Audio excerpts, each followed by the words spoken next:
Esta clase en particular pertenece a las clases de organización económica y es casi la última clase asincrónica que van a tener, así que quiero explicarles brevemente este texto de Mario Liderani, Circulación de bienes. En realidad es un capítulo dentro de un libro de 1990 que tradujo Susana Murphy, y el capítulo en sí mismo es una genialidad.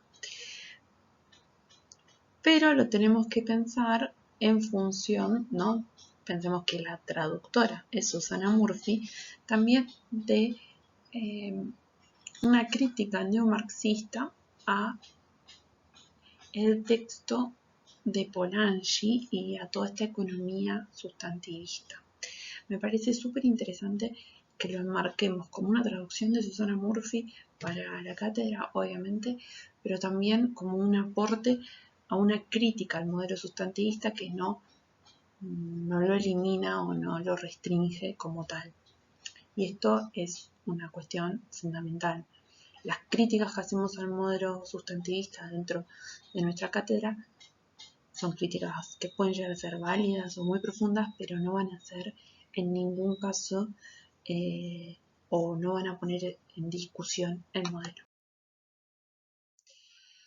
El texto se organiza en función de 5 parágrafos. El primero se llama prioridad y continuidad en el uso del modelo redistributivo. Y una cosa importante, en el texto no se menciona Polanyi, pero obviamente el modelo de reciprocidad y redistribución es el modelo de Polanyi, el modelo sustantivista, porque yo lo voy a citar, voy a decir varias veces en el PowerPoint Polanyi, pese a que no lo mencionan como tal en el texto. El modelo de Polanyi, como les decía, se basa en la reciprocidad y la redistribución y aplica al segundo milenio. Entonces no sería práctico para relaciones interestatales, sino en relaciones interpersonales o de pequeños grupos y para una organización administrativa. Lo que va a decir Liderani es que este modelo, que se puede ver en los tratados, por ejemplo, que eran relaciones interpersonales, o en la administración del gobierno de Hammurabi, no sirve para otros momentos históricos o para pensar la economía interestatal o, bueno, habla de comercio en la traducción, pero para el intercambio a larga distancia entre estados.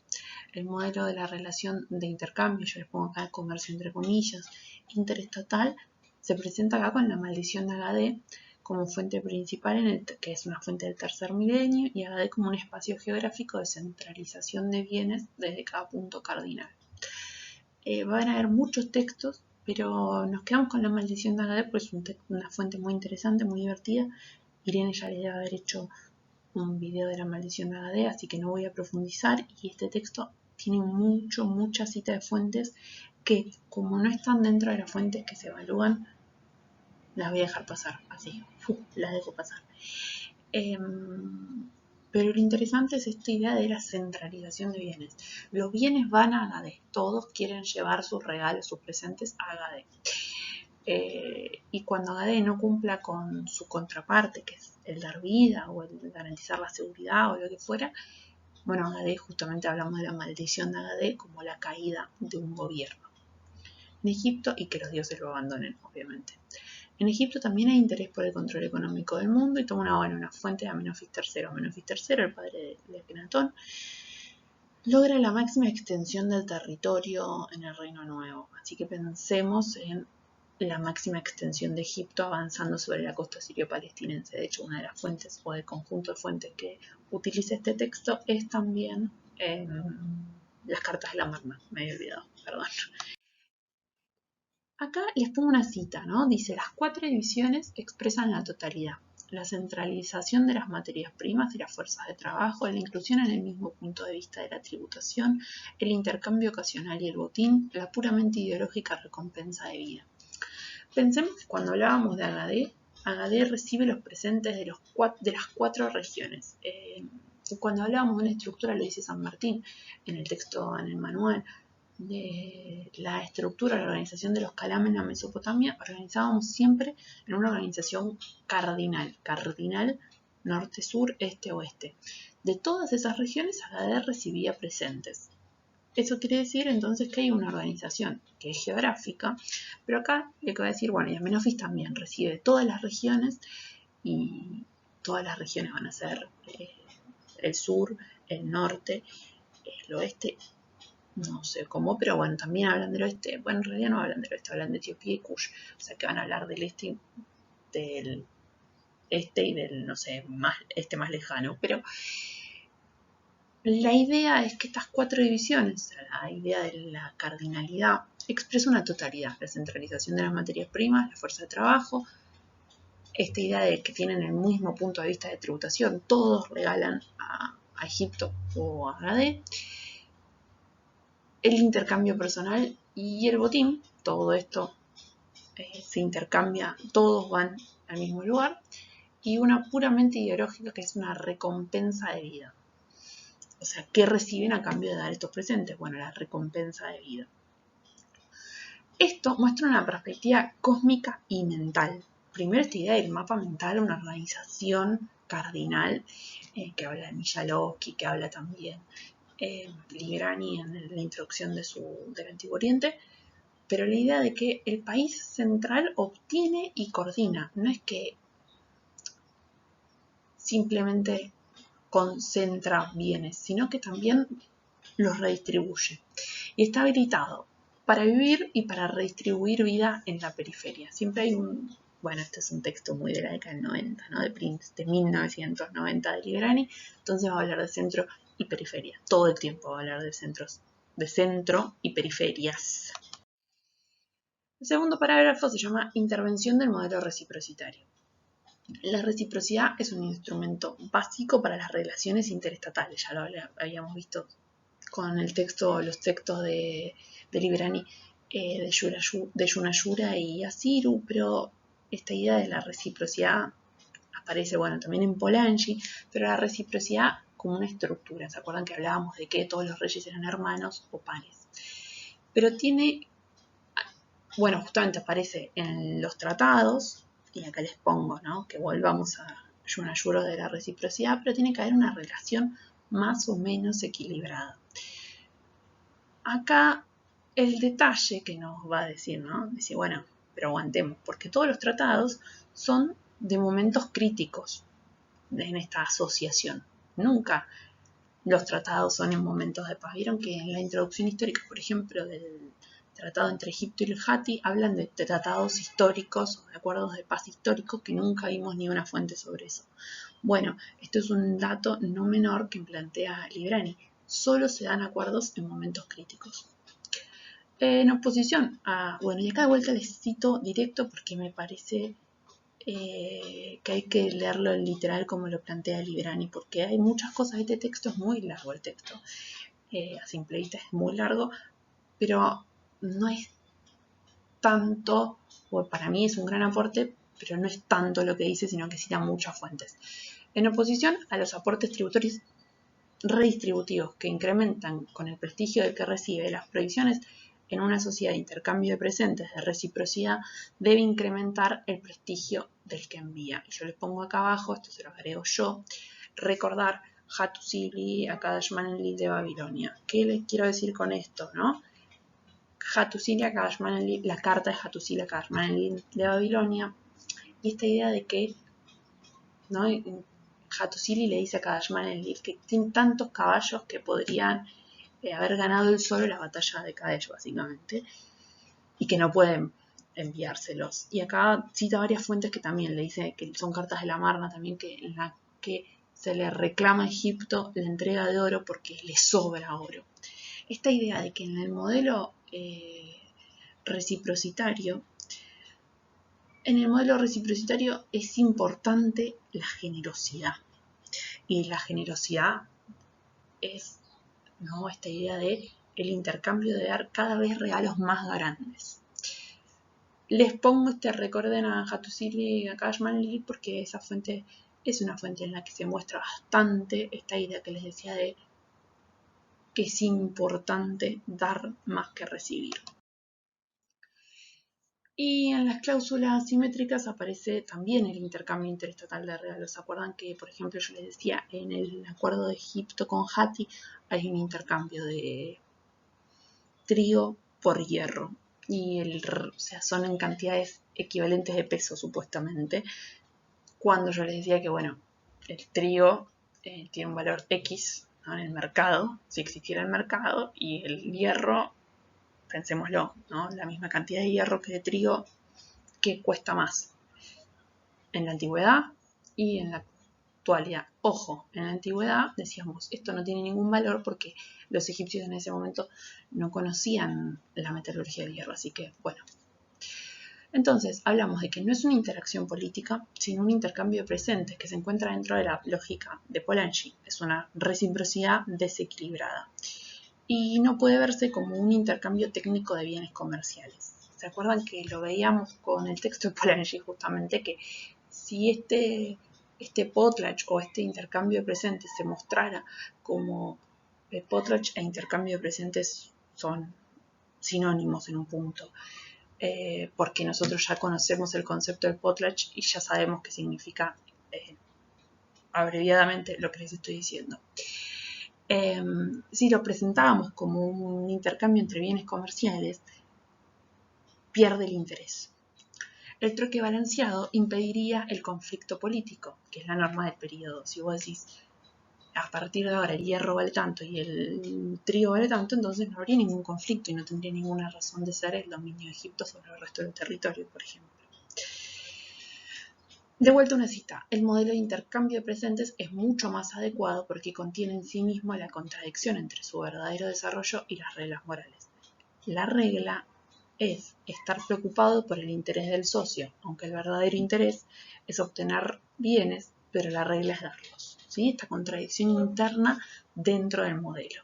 Si nosotros mostramos interés en recibir los regalos, eso va a quedar mal. Nosotros tenemos que mostrar interés en dar regalos. Y acá tenemos el tercer punto, que se llama acumulación versus circulación. En el modelo redistributivo, acá les puse pulgares arriba y pulgares abajo porque me encantan los pulgares arriba y abajo. La importación es vista como algo positivo y la exportación es vista como algo negativo. De vuelta tenemos el modelo de la maldición de Agade. Los presentes llegan a Agade y Agade tiene que darles vida o darles protección. Bueno, ¿por qué? ¿Por qué no les da nada a cambio? ¿Por qué no les da algo real? Bueno, después vemos que los dioses abandonan cuando ya no da protección, pero el flujo de bienes en el modelo redistributivo de la periferia al centro se presenta como un hecho positivo. No hay menciones a las exportaciones, solo a la concentración de bienes. En el modelo reciprocitario es al revés. No hay equilibrio, solo idea de generosidad en el dar y de desinterés en el recibir. El prestigio se obtiene a través de la generosidad. Cuanto más da el rey, mejor rey es. Entonces acá hay una contradicción, se dan cuenta, ¿no? En el modelo redistributivo es más importante la importación que la exportación, no hay ninguna devolución, y en el modelo reciprocitario solamente importaría lo que puede dar el rey. Acá un dato. La riqueza en esta sociedad nunca puede ser estatal. Nunca puede ser individual. Tiene que ser siempre estatal. Se dan cuenta que se me cruzaron los cables. La riqueza es un pago inesperado que no debe ser planeado. La acumulación de bienes está desaprobada en estas sociedades antiguas. Acumular está muy mal visto. Entonces, el Estado tiene que acumular y los individuos tienen que regalar. Los reyes le tienen que otorgar regalos o presentes a otros reyes. Y el Estado como centro tiene que acumular para redistribuir también. El cuarto punto se llama autosuficiencia versus interdependencia. El modelo redistributivo es un modelo que opone autosuficiencia e interdependencia. Claro. El Estado o la casa debería proveer todo lo necesario para la autosuficiencia. En la economía del oikos, la lógica es que el oikos garantice el acceso a todos los bienes. Y sin embargo, los estados, sobre todo Egipto, sobre todo Hati, ¿no?, los grandes estados expansionistas del segundo milenio, porque estamos hablando del segundo milenio o del tercer milenio, no tienen acceso a todos esos bienes. Bueno, acá lo que va a decir Librani es que van a operar con van a ser como dos mecanismos para justificar esto. Los bienes extranjeros van a ser descalificados como materia prima. Y acá les pongo el ejemplo de Jerkuf. Jerkuf, que es una fuente de 2300, ya lo vimos, del Reino Antiguo, oponen, ¿no?, este intercambio de marfil, no sé qué, a cambio que les dábamos materia procesada, cerveza, pan. Nosotros les estamos dando esto a cambio de marfil y boomerang. Vaya Dios a saber qué será ese boomerang, ¿no? Y el enano, sí, el enano es fundamental. Y el Estado, acá esta segunda operación para justificar esta necesidad de bienes primarios. Pensemos que son primarios los bienes que tienen que ingresar, por ejemplo, Egipto, madera. Entonces, el Estado tiene que operar, tiene que hacer esta operación de que el Estado tiene que controlar el mundo es todo. Entonces, si, por ejemplo, los metales faltan en Agadir, tienen que venir a través de presentes esos metales. Y está justificado porque Agadir tiene que controlar el mundo, porque Sargón tiene esa posibilidad. La excepción a este dilema es la posición egipcia ante el intercambio de mujeres. Para los egipcios es más importante la ideología faraónica, en el sentido de que las mujeres y las familias se tienen que mantener en Egipto, a la lógica de la economía que incluye este intercambio de mujeres como un elemento más de las asociaciones y reciprocidades entre reyes. ¿Se acuerdan que esto lo vimos también con el matrimonio de la princesa hitita? La estela del matrimonio de la princesa Tea con Ramsés II, ¿no?, que la dejó ahí abandonada y a cambio no le dieron una princesa egipcia a Hattusili. Y esto es una cuestión, es importantísimo porque para poder insertarse dentro del sistema económico de la reciprocidad y la redistribución tendría que haber habido un intercambio de mujeres y no lo hay, no lo puede garantizar Egipto. ¿Por qué? Porque para su lógica es más importante su ideología faraónica cerrada y la imposibilidad de salirse las mujeres de la familia del faraón. Por último, la ideología de vida aparece acá en este texto como una cuestión fundamental para pensar qué es lo que dan a cambio en esta redistribución. Nosotros centralizamos bienes y quedamos a cambio. Bueno, acá lo que plantea Librani es esta pregunta de el modelo de centralización requiere una explicación sobre la periferia. ¿Por qué se somete los estados menores o las ciudades-estado periféricas? Y acá lo que dice es, fijémonos, porque más allá de que la ideología egipcia lo explica desde este concepto de vida, o ma, de alma, ¿no?, como todo lo espiritual, la transferencia de bienes garantiza la vida. Físicamente tiene este sne que dice ahí, que es el aliento de vida. La recompensa de vida entonces va a estructurarse en tres factores: un factor político, uno teológico y uno puramente económico, por decirlo de alguna manera.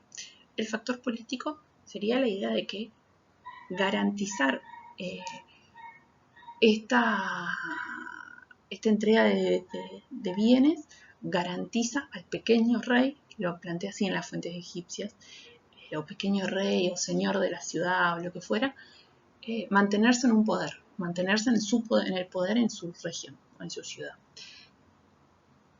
El segundo elemento era este factor teológico. Sobre todo funciona en Egipto, no funciona tanto en la Mesopotamia. La idea de que a través de este intercambio el faraón le va a garantizar el acceso a la otra vida, porque es el faraón, ¿no?, el heredero de Osiris. Y el tercer aspecto económico es el peligro de hambruna o muerte. La vida es el acceso a estos víveres. Se plantea como una metonimia, ¿sí? Nosotros decimos la vida, pero lo que estamos garantizando es el acceso a la posibilidad de sobrevida, por decirlo de alguna manera. Y existe esta posibilidad entonces de pensar el sometimiento a cambio de alimentos, pensando sobre todo el modelo egipcio. Pensemos que la región sirio-palestinense o Hati no tienen acceso a estos bienes elementales para la vida, que son los alimentos. Entonces, puede pasar hambre, sobre todo en la región sirio-palestinense, en la medida que Hati y Egipto indistintamente van a atacarlos y destruir sistemáticamente, por ejemplo, Biblos o estas ciudades costeras, las van a ir destruyendo para imponerles su sometimiento. Como la mayor parte de las fuentes que tenemos de este periodo, no estamos hablando del segundo milenio, me mencionaba del principio del tercer, bueno, de finales del tercer milenio, muestran una situación ecológica compleja. Y lo que tenemos que pensar es que el delta egipcio tiene la posibilidad de producir alimentos para mucha más población, tiene un excedente muy grande, y la zona mesopotámica o la desembocadura, la parte baja de la Mesopotamia del Tigris y el Éufrates no estaría pudiendo garantizar correctamente el acceso a los alimentos. Entonces, hay mucha necesidad, mucha demanda y escasa oferta. ¿Cómo construimos esta oferta? Bueno, estas cuestiones de la reciprocidad y el dominio, tienen que ver con un sistema que también está siempre muy colapsado. Sin embargo, y esto no quiero que quede porque me acuerdo de otras cosas, no quiero que piensen que en la Mesopotamia hay una sobrepoblación y escasez de alimentos. No es tanto.